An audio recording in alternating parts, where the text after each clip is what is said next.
Jesus of Nazareth's ability to resurrect from the dead and Jesus being resurrected from the dead was a revival. It was not a resurrection, okay?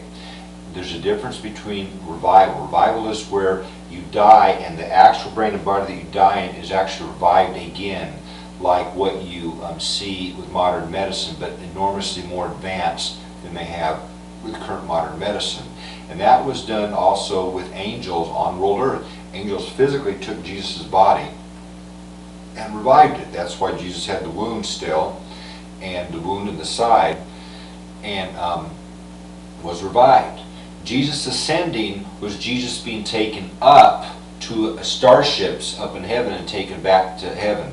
That ascension was done with, not in a cloud, it was done with a white shuttle, or a shuttle. That's what Ted keeps getting told. It was not in a cloud. Jesus didn't descend in a cloud. It was in some kind of a shuttle, and Jesus went up to an advanced starship. We did and do have advanced starships. If NASA and JPL have what they currently have, we are, millions of years more advanced. We were around billions of years before world Earth was even created.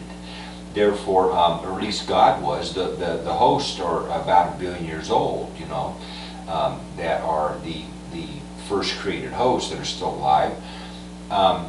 And we are enormously advanced space travelers. Jesus of Nazareth was taken up to orbiting huge spaceships, and the ascension was in a shuttle going up, and we do not come back an arrival in spaceships or with shuttles. He comes back a nativity, and the hosts are coming spiritually.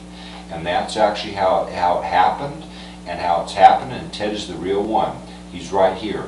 He cannot do a lot of things that were documented in the New Testament, because a lot of them were not accurate. They were exaggerations. They were not quite documented accurately.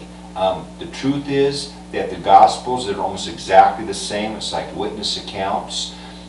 Somewhere in the past 2,000 years, there was some copying from this Gospel to numerous Gospels, and then they look almost identical. If you study this carefully, it looks like they're plagiarized. They're almost copied from each other. It's like some were cheating. These were done by scribes. There is some cheating that was done, and some scribe inaccuracies and scribe dishonesties also, that scribes could become, famous, and people could become famous that, we discovered a new gospel. And some of that did happen too. There was dishonesty in the last 2,000 years, and inaccuracies infiltrated in the Bibles also. That is definitely true. Therefore, them claiming that these are 100% accurate, or all good, or all infallible, or all accurate is not true. And you can actually take Bibles and prove enormous inaccuracies. If you take current Bibles and study very carefully, you can prove enormous inaccuracies like Ted has. There's nowhere in the Old Testament you're going to find prophesied that the Messiah in Christ was supposed to be the Son of God. That's a huge inaccuracy. That's provable right now.